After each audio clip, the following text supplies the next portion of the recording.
과거 소련에서 제작되어 러시아를 부숴버린 웃긴 사건의 주인공 Tu-141 스트리스 드론을 아시나요?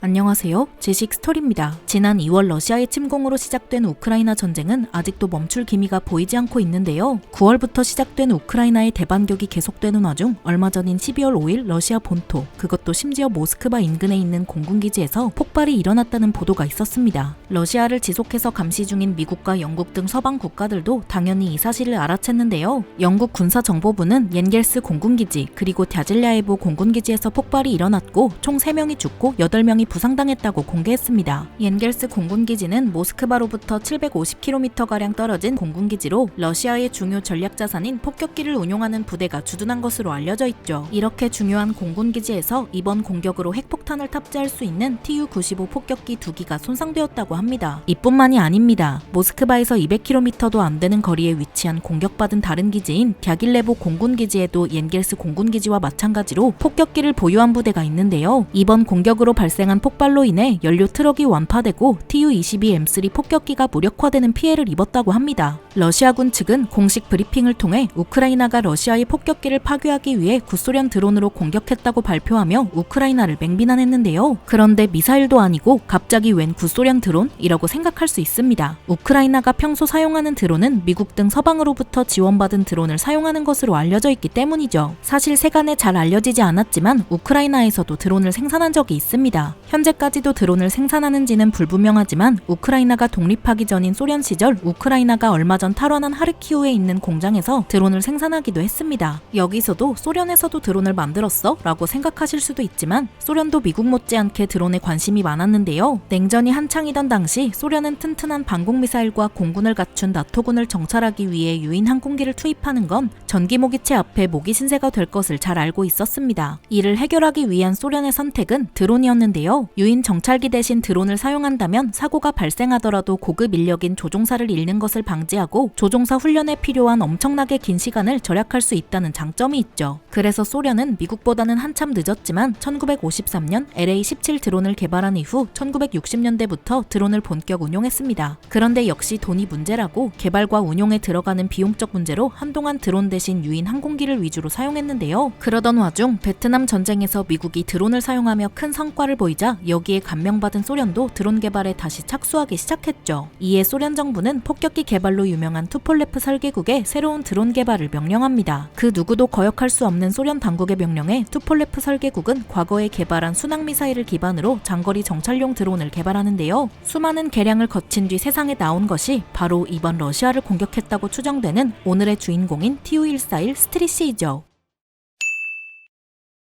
마치 순항미사일이나 전투기처럼 생긴 Tu-141은 시험을 거쳐 1979년부터 소련이 붕괴되기 2년 전인 1989년까지 약 10년간 총 152기가 생산되었는데요. 마하 1이 조금 안 되는 시속 1110km로 1000km를 날아갈 수 있습니다. 이 정도면 서울에서 발사해서 무려 일본 오사카를 넘어서는 거리죠. Tu-141이 갖고 있는 별칭인 스트리시는 한국어로 칼세라는 의미인데요. 칼세는 무려 4년간 날아다닐 수 있다는데 엄청난 사거리를 가진 Tu-141에 어울리는 별칭이죠. 게다가 Tu-141은 낮은 고도로 날아다닐 수 있기 때문에 탐지도 쉽지 않아 요격하기 여간 어려운 게 아닙니다. 이렇게 멀리 날고 낮게 날아 적에게 성가신 Tu-141은 성가신 구석이 또 있는데요. 활주로가 아닌 운반 트레일러를 통해 이동하다 고체 연료를 점화시켜 로켓 부스터를 사용해 이륙해서 발사 지점을 쉽게 예측하고 추적할 수 없습니다. 이렇게 날아간 Tu-141에는 필름 카메라, 적외선 카메라, 심지어 무선 전송이 가능한 텔레비전 카메라나 방사능 측정기까지 탑재할 수 있어 이 장비들로 정찰 임무를 수행할 수 있죠. 또 정찰을 마치고 돌아올 때도 독특합니다. 일반적인 항공기처럼 바퀴로만 착륙하는 방식이 아니라 기체에 충격이 없게끔 소형 낙하산으로 감속한 다음 더 큰 대형 낙하산과 스케이트보드처럼 생긴 착륙대를 펼치고 제동용 로켓까지 쓰며 착륙하게 되는데요. 개발과 생산에 많은 돈이 쓰인 만큼 잘 모셔놓았다가 다음에도 또 재사용하기 위해 이렇게까지 하는 거죠. Tu-141은 이처럼 대단한 스펙을 가졌지만 막상 오래 쓰이지는 못했는데요. 나토와 팽팽하게 대립 돌입하던 냉전 시기에 소련 서부 지역에 배치되어 나토군에 대한 정찰 임무를 수행하던 Tu-141은 재정난에 시달리던 소련군에 의해 1989년에 퇴역하게 됩니다. 소련이 붕괴된 이후 우크라이나에 남아있던 Tu-141은 우크라이나군의 손으로 넘어갔는데요. 갓 태어난 우크라이나군도 넉넉한 형편이 아닌지라 Tu-141을 운용할 여유는 없어 표적기로 개조해 대공사격 훈련에 사용하거나 먼지투성이 참고행이 되었죠. 그러나 2014년 우크라이나군과 러시아군, 칠러반군 사이에 돈바스 전쟁이 일어나자 정찰 자산이 부족했던 우크라이나는 잠들어 있던 Tu-141을 다시 한번 깨우게 되는데요. 안 그래도 돈이 없던 우크라이나는 드론 하나라도 잃으면 큰일이 났기에 정말 필요할 때만 돈바스 상공에 띄워 정찰 임무를 수행했죠. 그래도 기껏해야 정찰 임무뿐이었지만 그것만으로도 충분히 흡족했습니다. 그런데 돈바스에서와는 달리 이번 러시아와의 전쟁에서는 Tu-141이 큰 활약을 하게 되는데요. 정찰용이 아닌 공격으로 말이죠. 정찰 드론을 어떻게 공격용으로 썼을까요? 바로 기존의 카메라를 빼버리고 폭발물을 넣은 것인데요. 이걸 어떻게 알았냐면 러시아가 우크라이나를 침공한 지 얼마 안 됐던 2022년 3월에 크로아티아 수도인 자그레브의 학교 캠퍼스에 Tu-141이 추락하면서 세간에 드러난 것이죠. 다행히 다친 사람은 없지만 인근에 주차된 차들이 파손되었습니다. 처음에는 러시아가 발사한 미사일이다 라는 주장이 우세했지만 현장을 분석한 미국의 항공기 전문가는 이 떨어진 드론은 우크라이나가 사용 중인 Tu-141이라고 판단했습니다. 어떻게 이 Tu-141이 우크라이나에서 루마니아, 헝가리 영공을 지나 크로아티아까지 날아갔는지는 공개되지 않았지만 통신체계나 기체 내부 결함 같은 이유로 잘못된 곳에 착륙을 시도한 것으로 보입니다. 게다가 내부를 열어 살펴보니 원래 있어야 할 정찰용 카메라 대신 120kg에 달하는 TNT 폭탄이 꽉 차 있었는데 만약 이게 터졌다면 큰 사고로 이어질 뻔했죠. 이렇게 해서 우크라이나가 구소련제 정찰 드론을 공격용으로 개조했다는 사실이 알려졌는데요. 그럼 대체 왜 이것을 미사일처럼 공격용으로 개조한 것일까요? 멀쩡한 미사일을 쓰면 될 것을 이렇게까지 힘들게 공을 들이면서까지 말입니다. 우크라이나가 공격을 받은 지 얼마 안 되던 전쟁 초반기에는 서방 국가들의 지원도 없었고 그렇다고 비축해둔 미사일 같은 무기들도 부족했기 때문에 기존에 있던 것들을 공격용으로 사용할 수밖에 없었습니다. 152대밖에 생산되지 않은 Tu-141까지 폭탄을 넣어서 개조한 것을 보면 우크라이나가 얼마나 급박했는지를 알 수 있죠. 기존의 순항미사일을 기반으로 개발된 Tu-141은 엔진 방식 등에서 순항미사일과 상당히 유사한 부분이 많아 정찰 장비 대신 폭탄을 싣고 터뜨릴 수만 있다면 그야말로 순항미사일이라고 해도 무방합니다. 게다가 아음속 저공비행으로 러시아군의 방공망을 꿰뚫고 날아갈 수 있는 드론은 사실상 Tu-141밖에 없어 우크라이나군에게는 별다른 선택지가 없었습니다. 그러다 전쟁이 장기화될 조짐이 보이고 러시아가 우크라이나를 집어삼키는 것을 가만히 두고 볼 수 없었던 서방 국가들이 우크라이나의 군사물자들을 지원해주기 시작하자 굳이 이 오래된 Tu-141을 사용할 필요가 없어졌습니다. 그런데 왜 러시아는 Tu-141로 두들겨 맞은 것일까요? 이렇게 서방의 지원을 등에 업은 우크라이나는 한때 미국과 한번 비벼보려던 러시아를 상대로 엄청난 전과를 거두는데요. 우크라이나의 9월 대반격 이후 러시아에 뺏긴 영토까지 탈환하고 계속해서 앞으로 나아가기 시작하죠. 또 우크라이나군은 푸틴을 멈추기 위해서는 러시아군을 박멸할 것이 아니라 러시아 국민들에게 메시지를 전달해야지만 국민에게 지지를 받지 못한 푸틴이 전쟁을 멈출 것이라고 예상한 것 같습니다. 그래서 우크라이나군은 러시아 본토에 대한 공격을 감행하게 되는데요. 미국도 당연히 우크라이나군이 러시아 본토를 공격할 것이라는 것을 알고 있었습니다. 안 그래도 러시아가 핵으로 위협하고 있는 와중에 미국제 무기가 러시아 본토를 공격한다면 러시아도 가만히 있지 않을 것이라는 것을 알고 있기에 미국은 우크라이나에 한 조건을 내걸었습니다. 러시아 본토 공격에 미국산 무기를 사용하지 마라. 그래서 우크라이나는 미국이 제공한 하이마스 같은 첨단 무기를 사용하지 않고 전쟁 초창기에 쓰던 Tu-141을 다시 꺼내 원래 고향인 러시아 본토로 쏘아버린 것입니다. 마치 우리도 마음만 먹으면 모스크바를 날려버릴 수 있다 라고 말하는 것 같은데요. 2차 세계대전 이후 처음으로 항공기로 인해 본토를 공격받은 러시아는 당연히 노발대발했죠. 심지어 러시아의 핵 사용에 관한 군 교범에는 러시아 영토가 대량 살상무기로 공격을 받는다면 핵무기를 사용할 수 있다는 조항이 있어 이를 가지고 우크라이나를 협박하기도 했습니다. 하지만 아무리 푸틴이 어떻게 겁박하던 러시아 본토에 대한 우크라이나의 공격은 멈추지 않고 계속되었는데요. 우크라이나에서 그리 멀지 않은 쿠르스크 지역에 있는 공군기지를 공격해 석유 저장 탱크를 박살내기도 했습니다. 이번에도 Tu-141을 사용했는지는 공개되지 않았지만 이번에도 드론을 이용한 공격이었다는 점에서 Tu-141이었을 가능성이 높죠. 러시아가 아무리 이빨 빠진 호랑이라고 해도 가만히 있지 않고 우크라이나 도시에 미사일을 발사하는 등 보복성 공격을 감행했는데요. 그럼에도 불구하고 우크라이나의 영토 수복과 저항 의지를 꺾지는 못했습니다. 지금 이 시각에도 우크라이나에서는 많은 군인들이 침략자들을 몰아내고 자신의 가족들을 지키기 위해 피를 흘리고 있는데요. 하루빨리 우크라이나의 평화가 다시 찾아왔으면 하는 마음입니다. 앞으로도 우크라이나 전쟁과 관련된 소식을 갖고 찾아뵙도록 하겠습니다. 영상이 유익하셨다면 구독과 좋아요 부탁드립니다. 감사합니다. 지식스토리였습니다.